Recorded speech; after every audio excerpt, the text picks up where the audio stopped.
Do you know that your subconscious mind doesn't know the difference between reality and imagination? That's right, every vivid thought you hold onto is shaping your life, whether you realize it or not. Neville Goddard, the master of manifestation, revealed that imagination isn't just daydreaming, it's the blueprint of your future. But here's the catch: most people fail to use it effectively because they lack consistency and structure. That's where today's video comes in. We're diving deep into 5 powerful daily habits that Neville himself practiced to supercharge imaginal acts and turn desires into reality. If you've ever struggled to manifest your goals, this is your missing key. Stay with me till the very end because each habit builds upon the last. Miss one, and you might be leaving massive manifestation power on the table. Ready to unlock your full potential? Let's begin. Number 1. Practice a strict mental diet. Alright, let's get real for a second. Your mind is like a garden. Whatever you plant in it, whether good or bad, will eventually grow. Neville Goddard was crystal clear about this. If you want your imaginal acts to manifest into reality, you must be ruthless about what you allow into your mental space. And no, this isn't just about positive thinking. It's about strictly filtering out the garbage before it even has a chance to take root. Most people let their minds run wild. They absorb negativity like a sponge, entertain doubts without question, and let old, limiting beliefs play on repeat like a broken record. Then, they wonder why their desires don't materialize. But if you're serious about bringing your imaginal acts to life, you have to get disciplined about what you allow into your mental diet, just like you would if you were sculpting your dream physique. Cut the junk, no exceptions. Think of mental garbage like junk food. Even a little bit can throw your whole system off. If you let self-doubt, fear, or negativity creep in, even in small doses, it will contaminate your imaginal acts. And before you know it, you'll start unconsciously sabotaging yourself. A strict mental diet means catching these thoughts the moment they arise.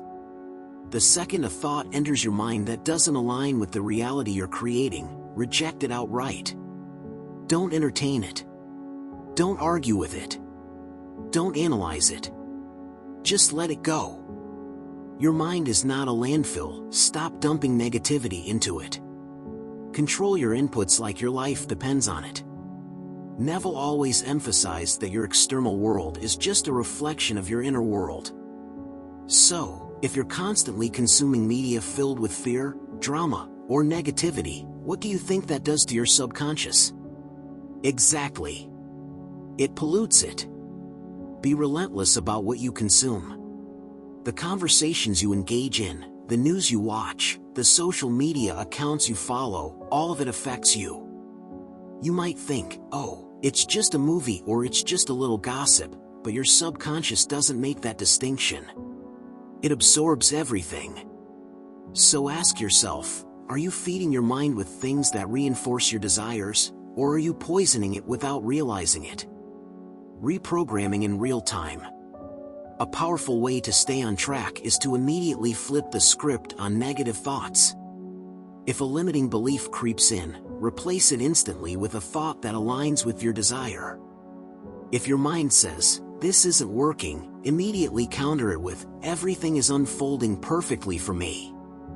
If doubt tries to take hold, remind yourself, "My imagination is reality." You have to stay ahead of your thoughts. Don't wait until negativity has settled in and made itself comfortable. Kick it out before it even gets through the door. Saturate your mind with what you want.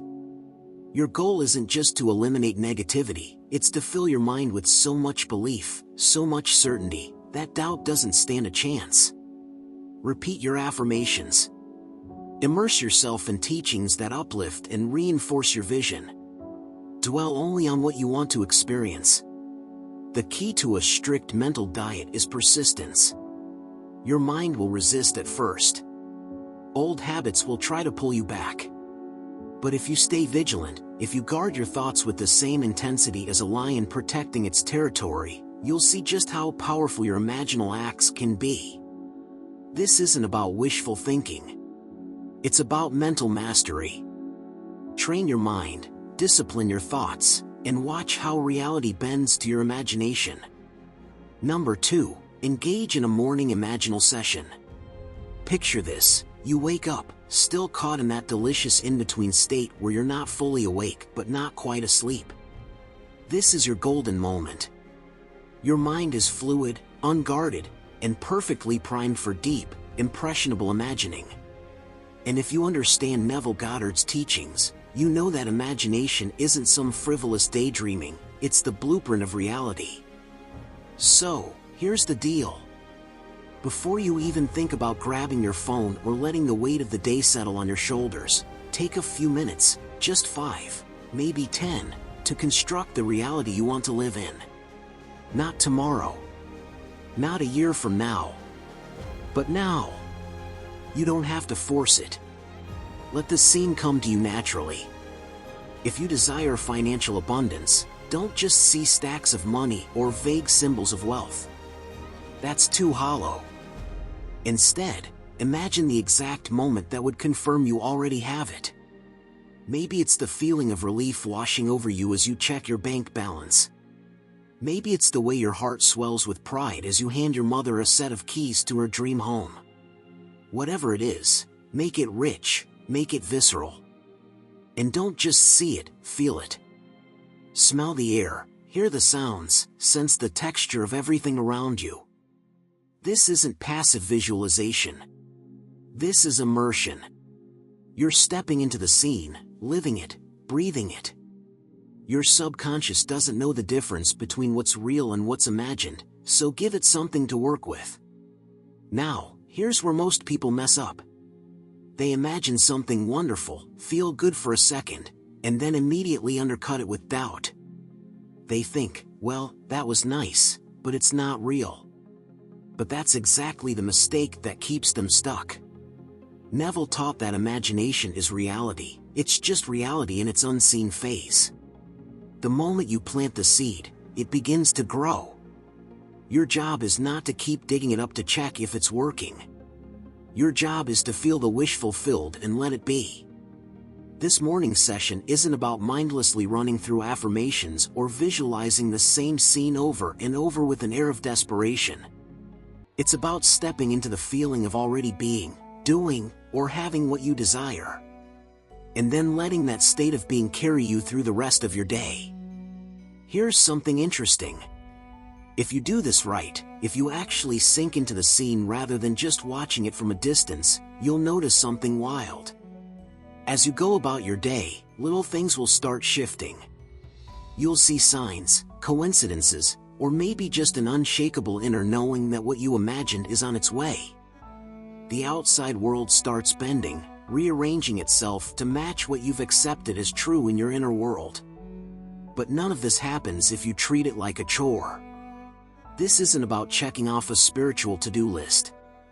It's about engaging with your imagination as a creator, not a spectator.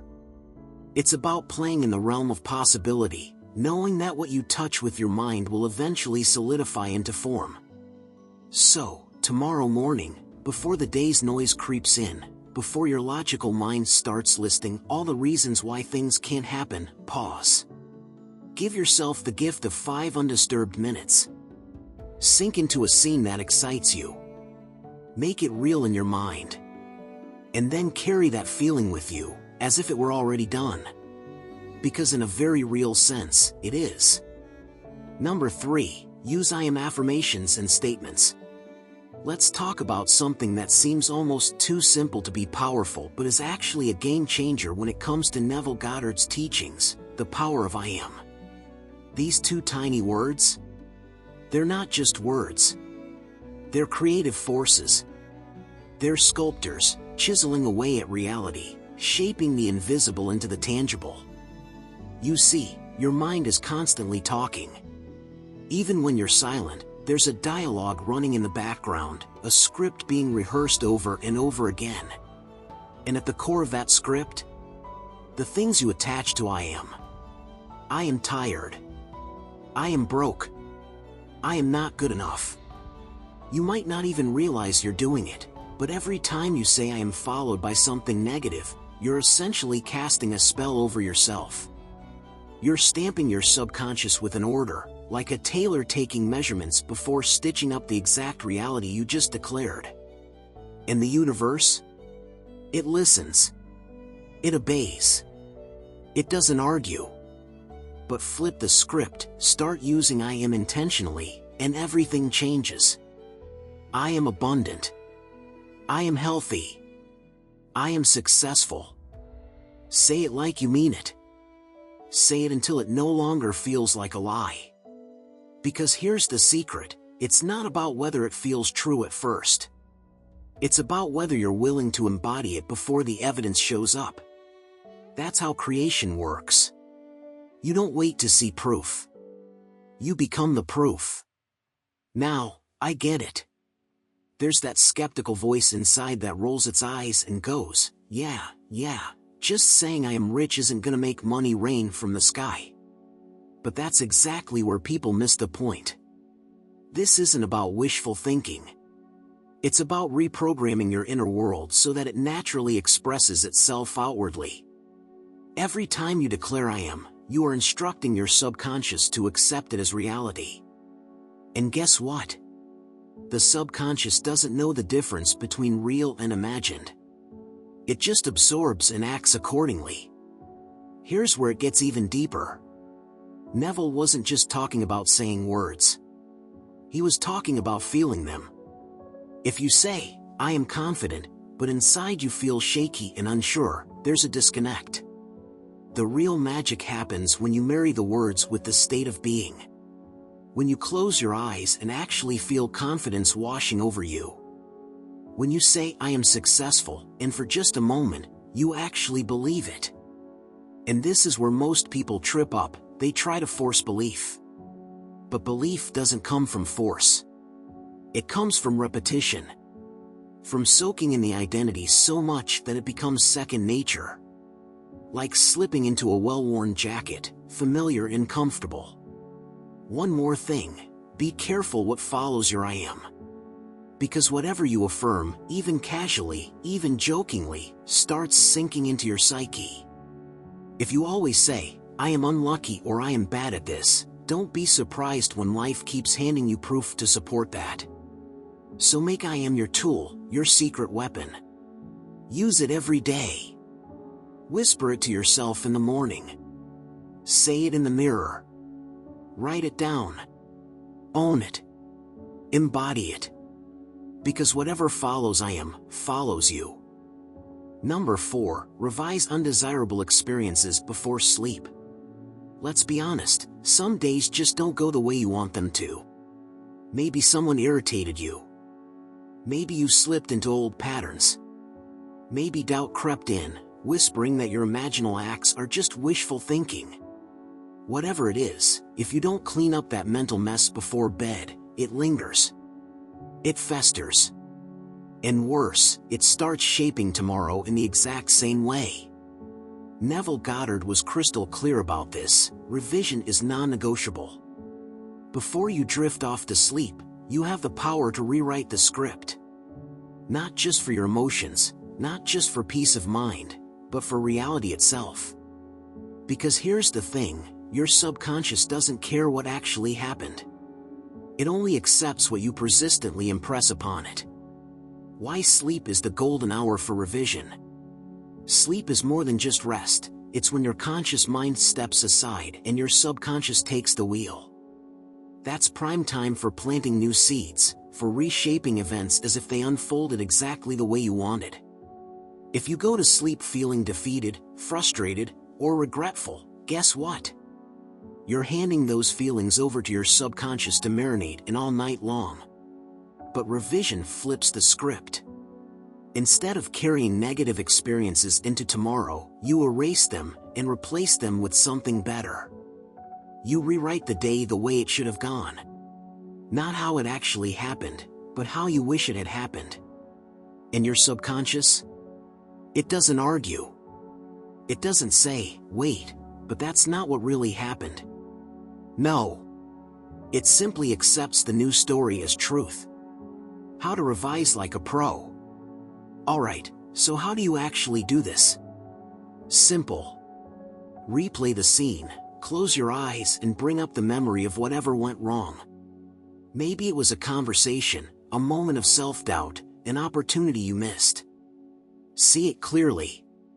Feel it. But don't dwell on the frustration. Just observe it for a moment. Rewrite it in your favor, now, change it. Imagine the scene playing out exactly the way you wanted. The words you wish were spoken, the actions you wish were taken, the outcome you desired, make it vivid. Feel the relief, the joy, the confidence. Let it settle in as your new truth. Loop it until it sticks, replay this revised version in your mind over and over until it feels more real than the original. Until it's the memory that dominates. Until your subconscious locks it in as what actually happened. Drift off with it, as you fall asleep, let this new scene be the last thing on your mind. No negativity, no lingering doubts. Just the revised, perfected version of events. The secret power of revision.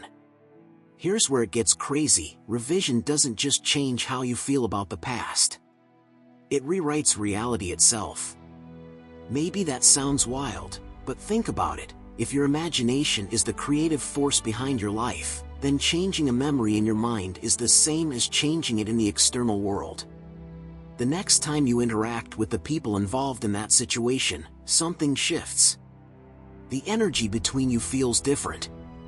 Things begin unfolding as if that revised version had always been the truth.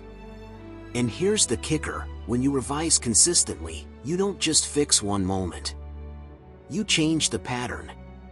You stop attracting the same unwanted situations, the same frustrating experiences, the same limiting circumstances. It's like correcting a glitch in the matrix. Suddenly, reality aligns with your revised version, as if the old story never existed. Make revision a nightly ritual. This isn't something you do once and forget about. It's a habit. A discipline. Every night, before sleep, scan your day. Anything that didn't go the way you wanted? Revise it. Don't let it slip through. Don't accept it as unchangeable. Nothing is set in stone unless you allow it to be. This is your life. Your story. And revision gives you the pen to rewrite it, night after night, until your reality reflects the masterpiece you've imagined. Number 5. Persist in the feeling of the wish fulfilled throughout the day. So, you've had your morning Imaginal session. You've stepped into the scene, felt the emotions, lived it as if it were real. Now comes the tricky part, carrying that feeling with you throughout the day. This is where most people slip up. They have a great visualization session in the morning, feel amazing for a few minutes, and then, boom, life happens. They get stuck in traffic, check their phone, get bad news, deal with stress. And just like that, the feeling of the wish fulfilled vanishes, replaced by old habits of doubt, worry, and frustration. But here's the thing, your imaginal work isn't just a morning routine, it's a full-day commitment. The goal isn't to live in the wish fulfilled for 5 minutes and then go back to your usual mindset. It's to make that feeling your dominant state of being. Now, let's be real. This isn't about walking around with a fake smile plastered on your face, pretending everything is perfect when it's not. That's not the point. What you're doing is choosing to return, over and over again, to the inner state that says, it is done. Think of it like holding onto a warm ember. You don't have to clutch it tightly, but you don't let it go cold either. You keep it alive, gently feeding it throughout the day. When doubt creeps in, and trust me, it will, don't fight it. Fighting only gives it more power. Instead, recognize it, smile at it like an old acquaintance, and then shift back. Ask yourself, how would I feel right now if my wish were already fulfilled? Not how would I think. Thinking is tricky, full of analysis and second guessing. But feeling? Feeling is direct. It bypasses logic and drops straight into experience. So, feel it. Tap into that deep sense of knowing. Let it sink into your body. Walk, talk, breathe from that state. This doesn't mean you have to be in a constant high-energy state of excitement. That's not sustainable. Instead, you're aiming for a quiet, steady inner conviction. A sense of calm assurance, like someone who already knows they've won the game, they're just waiting for the scoreboard to catch up. Throughout the day, you'll get plenty of opportunities to reinforce this. Every little thing that happens, every delay, every interaction, every setback, is a test. Not a test from some outside force, but from yourself. Will you stay in the state, or will you revert to old patterns? If something triggers you, take a breath. Pause. Redirect. Who am I in this moment? The old version of me who reacts, worries, doubts? Or the version of me who already has what I desire? And if you fall off track? No big deal. Just return. Again and again. Neville often spoke about this idea of living from the end. That's what this is. It's not about forcing things to happen. It's not about begging the universe or pushing against reality. It's about aligning yourself so completely with the feeling of your wish fulfilled that the outer world has no choice but to reflect it back to you. And here's the best part: when you truly persist in this feeling, when you carry it effortlessly through your day, things start shifting. Not always in loud, dramatic ways. Sometimes it's subtle. A shift in how people respond to you. A new idea, a sudden inspiration, an opportunity you wouldn't have noticed before. The world begins to conform to your inner state, just as Neville taught. But none of this happens if you treat your imaginal act like a quick morning ritual and then spend the rest of the day contradicting it. Your job isn't to control how it unfolds. Your job is to stay in the state long enough for reality to catch up. So, here's the challenge. The next time you catch yourself slipping, doubting, stressing, overthinking, pause. Breathe. And ask yourself, what would the version of me who already has my desire feel like right now? Then feel that. Own it. Stay there. That's how you persist. And that's how you win. And there you have it, 5 powerful daily habits inspired by Neville Goddard to supercharge your imaginal acts and manifest the life you truly desire. Remember, the key is consistency. Your imagination is the blueprint of your reality, and the more disciplined you are in applying these principles, the faster you'll see results. If you found this video valuable, don't forget to like, subscribe, and hit that notification bell so you never miss out on more content like this. Share your thoughts in the comments. What's your favorite Neville Goddard habit? Until next time, keep imagining, keep believing, and watch your reality transform. Stay inspired, and I'll see you in the next one.